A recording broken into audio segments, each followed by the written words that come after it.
Alrighty guys, welcome back to the Combustion Gamer YouTube channel, and we are back with Return of the Biff.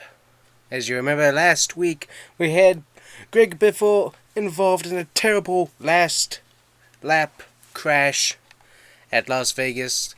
There was definitely a terrible way to end the race in 21st. Unfortunately, he will not be able to race at the Phoenix Raceway. He will be back hopefully for Auto Club, but has some very, very bruised and rather strained wrists. So luckily nothing else is wrong with him, but his wrists are going to have to take a rather long rest. But luckily we do have Paul Menard, who's returning for a one-off race, filling in for Greg Biffle at Phoenix Raceway in the Freightliner, number 16 Roush Fenway Mustang. So let's go racing today at Phoenix. Alrighty guys, so Paul Menard has qualified in 19th. Not too bad for the Roush Fenway number 16 car. And so let's go racing with the Frontliner car, which is a really cool looking paint scheme if I do say so myself, which I do. Thank you. Alright everyone, welcome back to America's #1 sport, NASCAR. As you may remember, we had a terrible incident that happened last week. Greg Biffle had a last lap crash. While luckily no severe injuries were on him, he is taking a week off from competition to be able to get his bruised and rather strained, and someone has just wrecked already on the first lap. That's amazing. But strained wrists. He is going to be watching comfortably in the hauler as this race goes on, and we'll be hopefully back next week. Paul Menard, though, agreed to step in for one race this year, and it will be driving the Freightliner number 16 car for Roush Fenway Racing today. So definitely good to hear that Greg Biffle will be back and that he's doing well. I'll definitely hope for his wrist to start feeling better, and very nice to be able to see him at the track today. So we will be definitely sending some prayers and some thoughts for his wrists. I'm sure those are very sore, and hopefully they will heal up quickly for him. Alright guys, so we got the race going on so far. Let's look at what we got. Somehow we had a caution on the very first lap. I'm not sure how that happened, but hey, whatever. So let's see here. So far the setup feels really good today at Phoenix. I very rarely have a car at Phoenix that I like, but for some reason today's setup is working pretty good. I'm very impressed. We're actually not doing too bad tire wear. We're already, 6 laps in, and, well, with the caution and the tire wear, really isn't that bad. Tires are heating up some more here now. But compared to the other races that we've been doing, that right front tire has not heated up and been wearing quite as much. So that is definitely nice to see.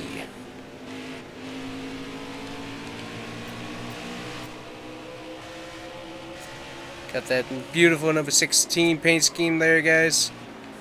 Let me know what you think of these paint schemes. It looks pretty cool. I really like it.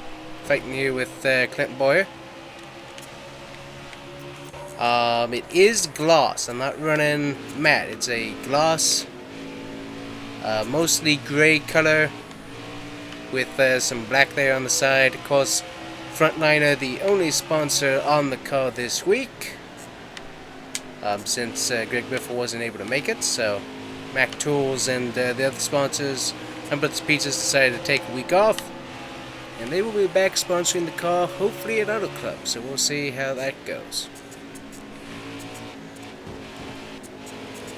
Yeah, so I'm liking how the car feels. So Clint Boyer going past us there. We're running 9th. Ryan Newman back there in 10th, doing good. Boyer keeps locking up the tires. I keep entering too much speed. So, yeah. Car feels good though. I'm very impressed with how it feels. The cars do not usually feel this good at this racetrack. So I am very happy with the setup right now. We got Brad Kozlowski, who is your leader. We got Ryan Blaney up here. Gonna ram into Boyer, etc. Got Denny Hamlin up there, looks like. Yep.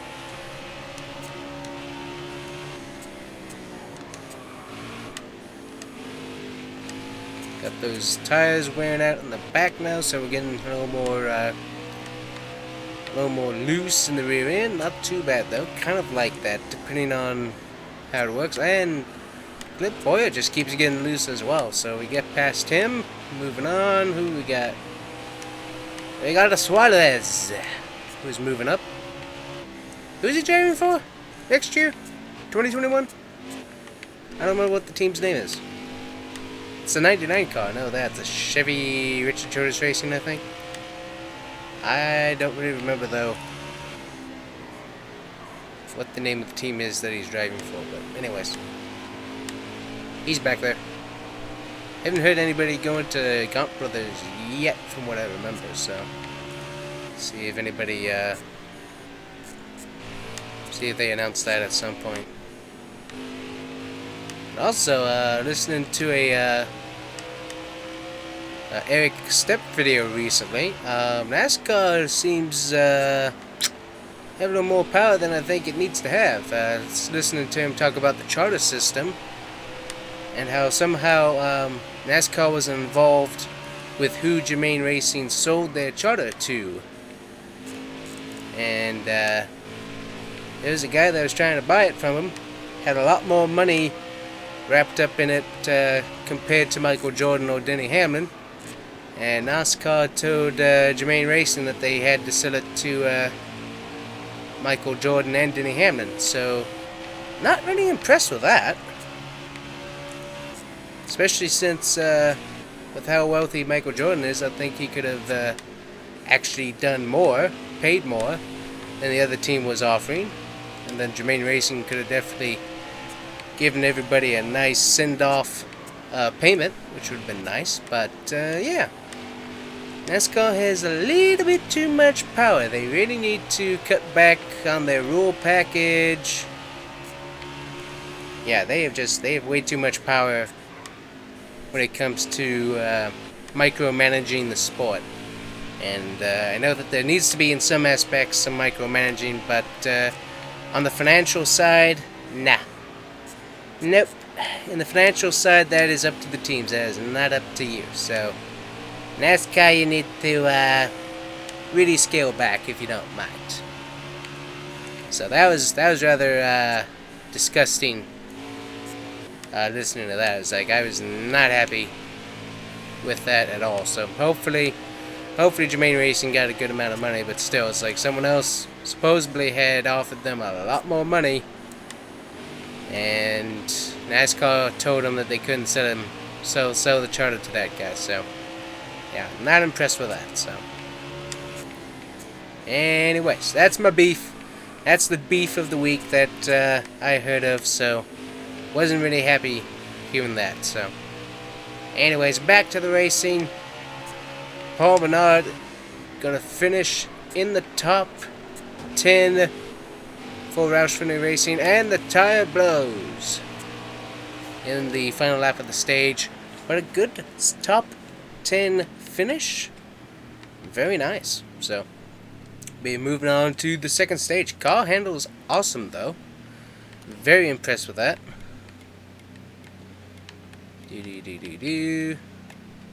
Tape's good. Yep, I like everything where it is. So we dropped 14 positions. Had a lot of damage had to fix though. So back to racing. And so what did you think about Paul Menard so far, Joe? Well, Bob, I have to say that Paul Menard, obviously, his one race back for the season in the NASCAR Cup Series, has done very well. Already a top 7 finish there in the first stage. Definitely very competitive. Had that tire blow right after he crossed the finish line, though. Caused a lot of damage, so had to work on that. But he is able to start back up. Looks like there's some slow cars there on the front stretch. Looks like that's sorting out, though. But yeah, I thought Promenade's doing a very good job filling in for Greg Biffle, so can't wait to have him back at Auto Club Speedway. And gonna be really cool to see how Promenade does and finishes in this race. Be amazing if he gets a top 10 in all of these races, actually, in the stage 2 and in the final stage. It'll be really cool. So definitely looks like he has the car to do it, so we will keep watching him. Exactly. So Promenade, obviously, I'm retired after the 2019 season, and hasn't really done a whole lot of racing, but back here in 2021, filling in for Greg Biffle here at Roush Fenway Racing. We have him being challenged by Chase Elliott as he tries to chase down Joey Logano and Clint Boyer. So obviously I had to go all the way back to 21st place due to some flat tire damage, but they've gotten that fixed. The car appears to be handling quite well. And we will now be listening in to the crew chief as they talk to Promenade about tire wear and fuel. So let's go to that. Yeah, so what you're going to have to do, we will be pitting one time. You need to save those left side tires if you can, but watch out for Joey. Okay, you don't want to hit too many of these guys, so... But yeah, you want to save those left side tires so we can only have to do the rights. But luckily, we should be able to make it with just right sides and a bit of fuel here at the end. Alright, so as you can hear there, so they have definitely pit strategy all planned out, so only right side tires when they do pit, so hopefully that will work out for them. Also a splash of fuel, because they did start with like 20 laps of fuel as Ryan Blaney pushes Promenade into the wall. But yes, definitely good pit strategy, and we'll be right back after these messages. This car is a lot looser than it normally is, guys. But yeah, I do like it. I mean, it is a little bit loose, kind of have to chase it. But compared to the other cars which I've driven, which have been extremely stiff, I really like, I'd rather be chasing it into the wall than not be able to move around in the bottom.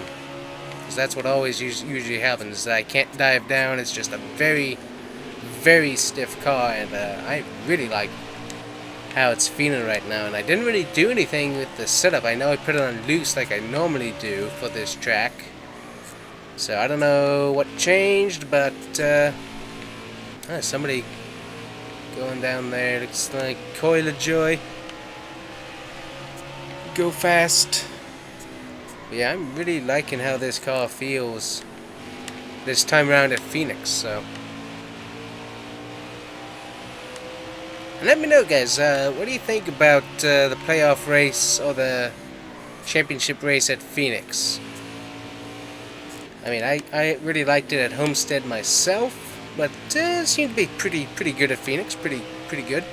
But I'm not sure about it. I wanted to stay at Phoenix. It seems like what would be really good is to move it around by track almost. That way each year they can't go back and look at data and other stuff. They have to keep switching stuff each year for the championship race. Seems like it would be a little bit more of a challenge, which that idea sounds like a good idea. But let me know what you think about that. Cause I don't know.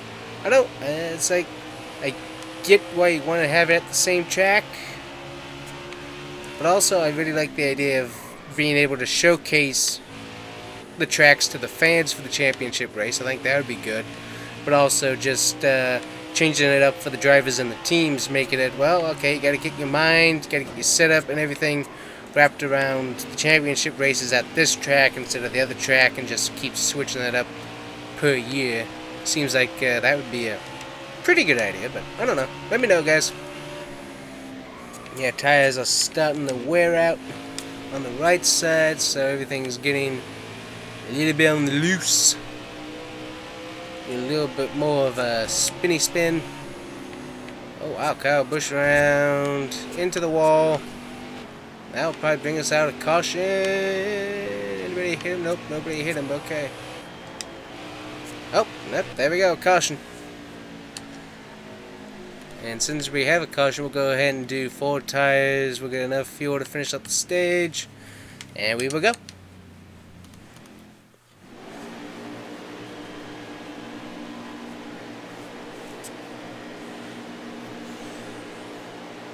Alright, so obviously we are back here for the final laps of Stage 2. Obviously a caution when Kyle Busch spun and was hit by Joey Logano. And so all of the pit strategies were thrown out the window due to this. The pit strategies for green, for at least the Roush Fenway number 16 of Paul Menard today, was to come down, get a splash of gas under green flag conditions, and only right side tires. But due to the caution, they went ahead and put on 4 tires. So definitely a change in strategy there. As you see, Daniel Suarez take on the number 16 car. That's right, Bob. And as you know, Daniel Suarez and the Roush Fenway guys don't have a very good history. They haven't had one for a very long time, especially when you go back to an incident with Ryan Newman and Suarez. So definitely not the best of relationship between a entire team and that driver. That's right, so definitely some animosity there. And very interesting that he's still driving the Ford Toyota since he's supposed to be driving a Chevy, but I digress. Yes you do, Bob. Yes you do. Absolutely.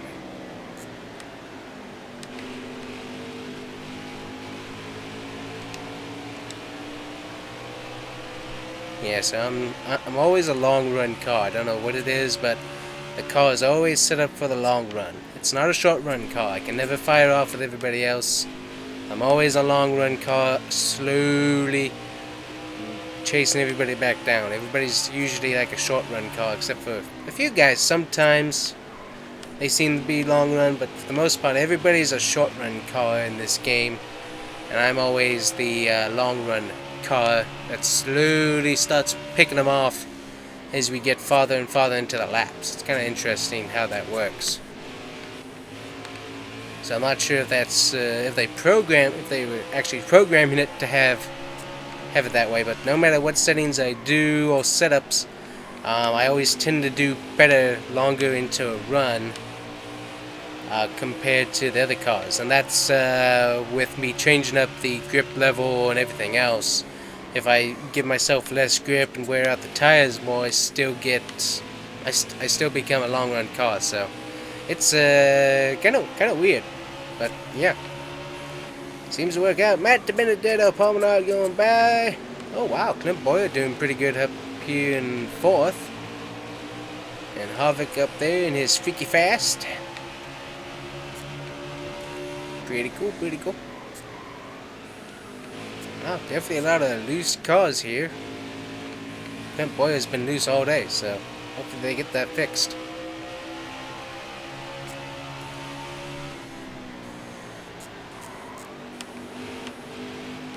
Alrighty, coming down to the final laps here.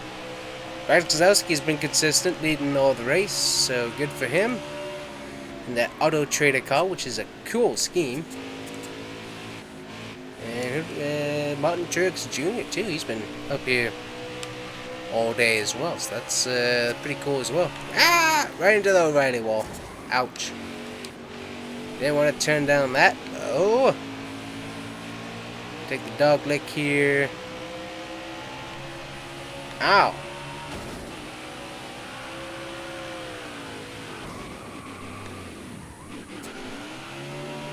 Ow.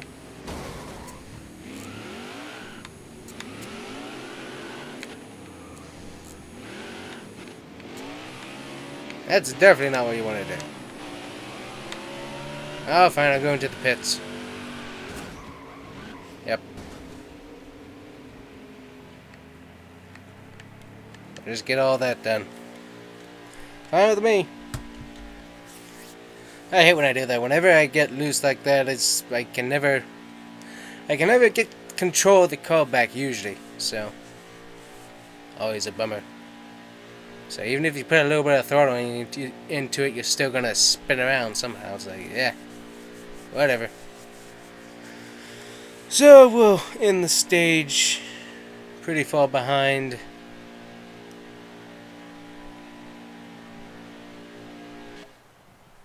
There we go. We'll get all the pit stop out of the way, and then we don't have to do a stop for the next stage, and that'll work out good.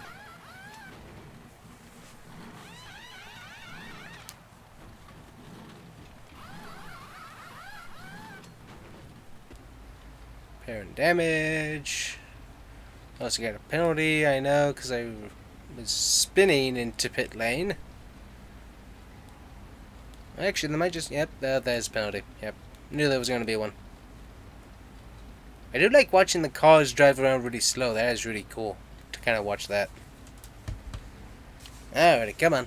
Let's move it.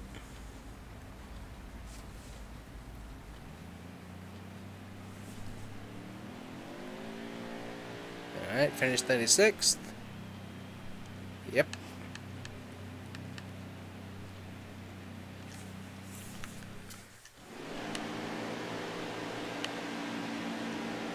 Huh, that's weird. Usually after coming out, they usually give you the opportunity to pit. Now that was interesting. Wow. Interesting. Very, very, very interesting. Okay. Cool. That was different.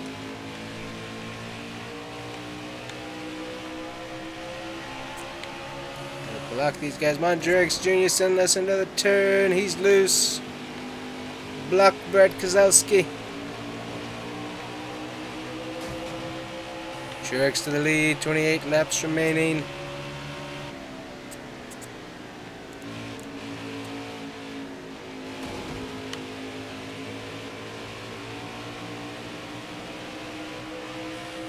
And Mondrex Jr. definitely takes the lead, but keeps sliding the tires into the turn.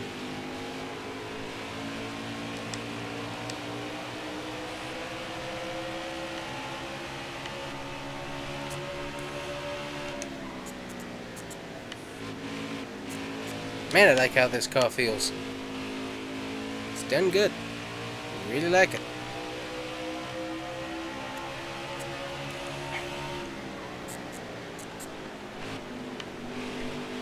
Got a 3 wide pass into the turn there.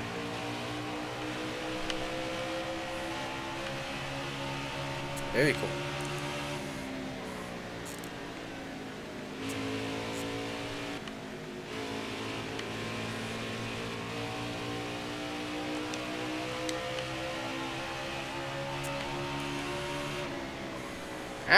Into the wall. Didn't slow down soon enough.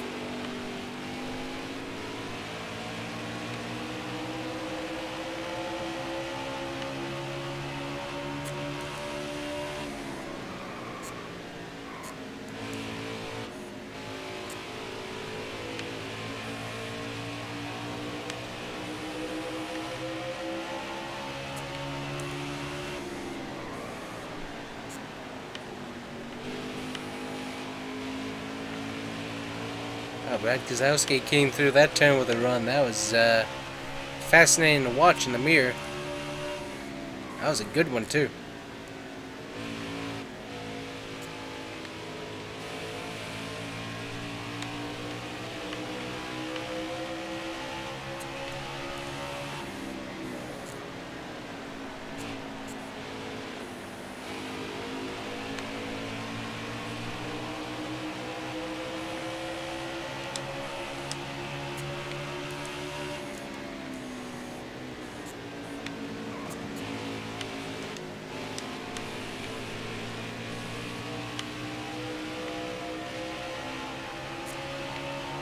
This is some good racing, guys. Got...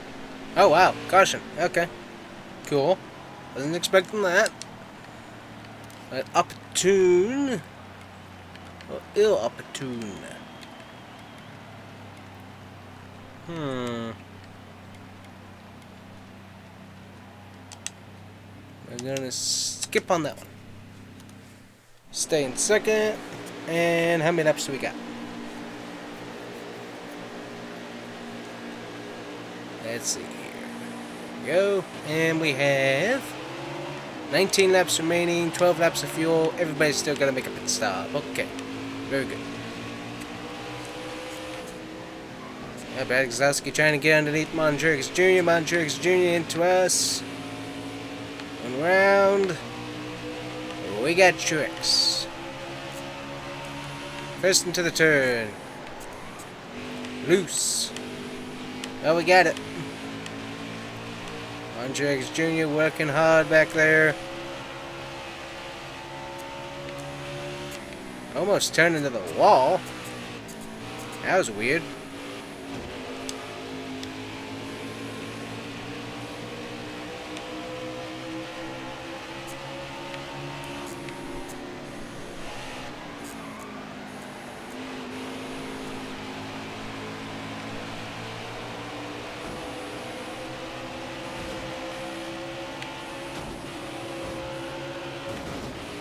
Gzowski sent us into the wall. Not too appreciative of that.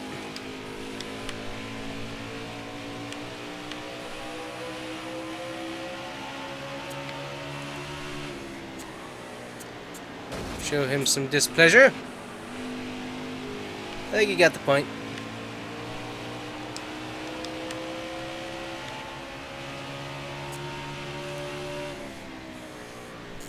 And we will be switching you over to the booth. Take it away, guys. Thank you very much. We are back from the break. You are currently riding with Paul Menard. Subbing in today for Greg Biffle. Greg Biffle will be returning at Auto Club Speedway. Definitely a horrendous crash last week, but luckily very few injuries that should be able to heal by the end of this week, and we will see him back in that number 16 car at Auto Club Speedway. Currently, Paul Menard doing an amazing job in that very nice Freightliner number 16 Roush Fenway Mustang. Had a bit of a beef happen just there with Brad Gzowski, but currently running number 2 behind Martin Truex Jr. And so what we do know is that the tires have been wearing out on these cars, so he will have to watch out for that right front tire. He's going to have to pit before that blows, so as not to incur too much damage. Everyone does have to take a pit stop here in just a few moments to not only make it on fuel, but also to make it on tires. And he decides to continue on, which is rather surprising. I'm surprised that he took that path, but he did. And I don't think he's going to enjoy that choice very much at all. As into the wall he goes with a flat tire, coming in this lap now. Surprised I didn't bring it off with caution myself. So he'll be taking not only 4 tires, but also fixing that damage and 1 can of fuel. So, what are his chances of being able to win this now? Well, Bob, what we have to look at is probability. Probability is that another caution will happen, which, with all the cycling and everything else, should work in his favor. But also, you have a pit stop for everyone else. It is not only he that has to make a pit stop, but everyone else as well, who will most likely need to take 4 tires and a tank of fuel. So we'll have to see how all of that cycles through. But definitely a lot of damage that pit crew has to work with there. And as you see, everyone else goes around another lap there as Martin Truex Jr. continues to lead. Roush Fenway continue to work on repairs. They will be getting that car out very shortly. And the car is off. That's right, Bob. The car is off. Coming back out, they made no changes to the handling. The car has been driving very well, according to Paul Menard. And he's been very impressed with the car. They've definitely had some good setups of recent. And Martin Truex Jr. is still on the track. And apparently no intention, as of right now, to pit. And you have Kevin Harvick there with a blown tire, causing a bit of a slow up there. Definitely surprising for that number 4 Stewart-Haas Mustang to be lagging behind with an issue, but he will be coming in this next lap. Martin Truex Jr. now dives below and heading to the pits. Alright, let's look at where this cycle currently have. We have Paul Menard, who is 1 lap behind the leader. We have Matty D, who is now leading this race in the Wood Brothers number 21 Mustang. We will be seeing how the cycle goes, but definitely a lot of ground that has to be made up for that number 16 Roush Fenway car. That's right, Bob. Definitely from 37th position has a lot of ground to make up, and more than likely he will cycle out behind where he was running when he pitted, which was 2nd. So more than likely going to be cycling in about 15th or 10th position, depending on how the pit crews do. Coming back around, and we should start to see some of these positions taken back by that number 16 car as he fights with I believe that's Timmy Hill, the 66 car. You see Ross Chastain currently running in 2nd, Justin Haley leading the race currently. I also see there the number 43 there running in 27th, another car that he needs to get around. As the positions tick down slowly, he really needs to be able to get past Justin Haley to get back onto the lead lap. Very, very important. And back onto the lead lap he will go. Let's see who's in front of him. Matt Kenseth and Chase Elliott are some of the cars that are in front of him. Let's look at how many laps. We have about 5 laps remaining in this race. And that car is not handling very well at this point for some reason. Exactly, I was wondering about that as well. Matt Kenseth there is the closest car, and he does seem to be run down by the number 16, except the number 16 continues to run into the wall, having some handling issues apparently into the turn, which is definitely not going to help in the end. Timmy Hill is still out in this race, surprisingly. I am pretty sure he will have to come down and pit soon, but with a caution possible, that could definitely, Justin Haley, with a caution, that could definitely help his chances. And things continue to move here as we have 3 laps remaining. Justin Haley continuing to lead, and almost certainty is that he has to pit at least once. And I'm not seeing him come down pit lane yet. That would definitely change up how everyone's cycled currently. And he has still not come down pit lane. That is definitely going to change the outlook, not only of this race, but also of the entire playoffs. You will have to see if he has fuel enough to finish.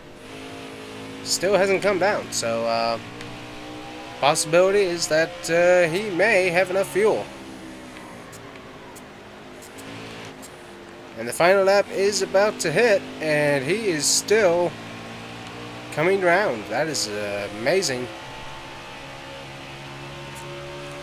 And Timmy Hill, or Justin Haley, is your winner here at Phoenix. An amazing job done by that team, somehow able to eke out the fuel necessary to get the win today.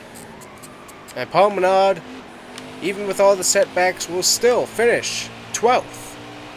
An excellent day for Paul Menard here at Phoenix. Amazing job to everyone out there. Well, guys, that wasn't too bad, but yeah, the car, I don't know, just kept going to the wall. Was not handling very good there at the end, but look at this. We got Justin Haley, who is the winner of this race, very surprising, and also Ross Chastain. I also have Martin Truex Jr. up there, Cole Custer, Daniel Suarez, and that's about it for the surprising. You got McLeod up there again, and really that's the only surprises is Justin and Chastain. That's pretty cool. Alrighty, guys, so we will head on through here. Alrighty, guys, so we'll be heading to Auto Club Speedway. Greg Biffle will be back. We'll have a cool paint scheme ready for him when he gets back into the number 16 Roush Fenway. And we will see you at Auto Club Speedway next time. Thanks for watching, guys. See you next time.